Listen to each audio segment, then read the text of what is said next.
Hey guys, welcome back to my channel, and today I'm sharing an easy and healthy chocolate oats muffin, which is a guilt-free healthy snack, especially if you are a chocolate lover.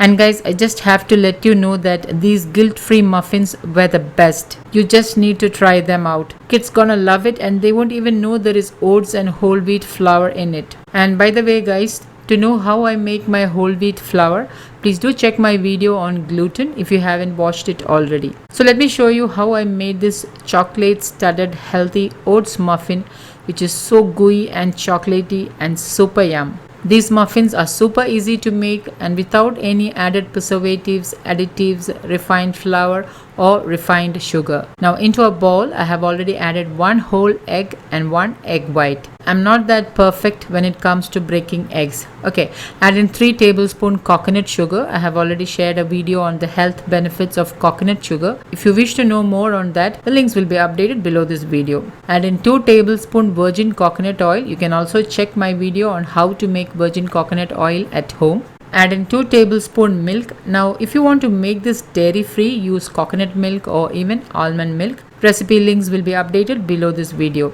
Add in 2 to 3 drops of vanilla essence. Now mix all this well and allow the coconut sugar to get dissolved. And once it is nicely mixed, keep this aside. Into another bowl, add in half cup whole wheat flour, half cup gluten-free rolled oats, 1/4 cup chopped cashew nuts, or you can use almonds or walnuts or even peanuts. Add in 1/4 cup chopped dark chocolate, or you can use dairy-free chocolate chips, 1/4 teaspoon baking powder, 1/4 teaspoon cinnamon powder. Now give this all a mix. So what this basically does is all the dry fruit, chocolate, oats, etc. will be coated in the wheat flour, which will prevent it from sinking to the bottom once the muffins are baked. So do not skip this process.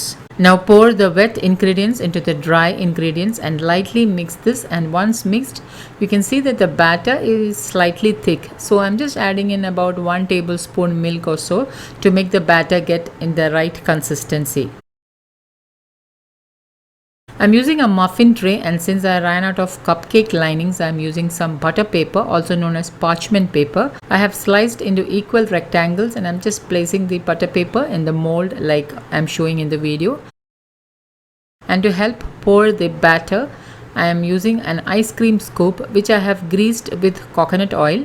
I'm using only 1 scoop for each muffin. Repeat the same with the rest of the muffins, and I got a total of 6 muffins, and I'm sprinkling some more dark chocolates on top for that extra chocolatey flavor. Now bake this in a preheated oven for about 18 to 20 minutes or until done. Once baked, allow it to cool down for about 10 to 15 minutes and then serve. And guys, this was so good and perfectly baked. And you won't even guess there is oats and wheat flour in this super healthy, tasty chocolate oats muffins. You got to try this guys. I enjoyed these muffins with my evening tea and it was so good. And guys, do try this recipe and let me know how this turned out. Don't forget to like, comment and share this video with family and friends. Thank you for watching, and until next time, take care. Bye.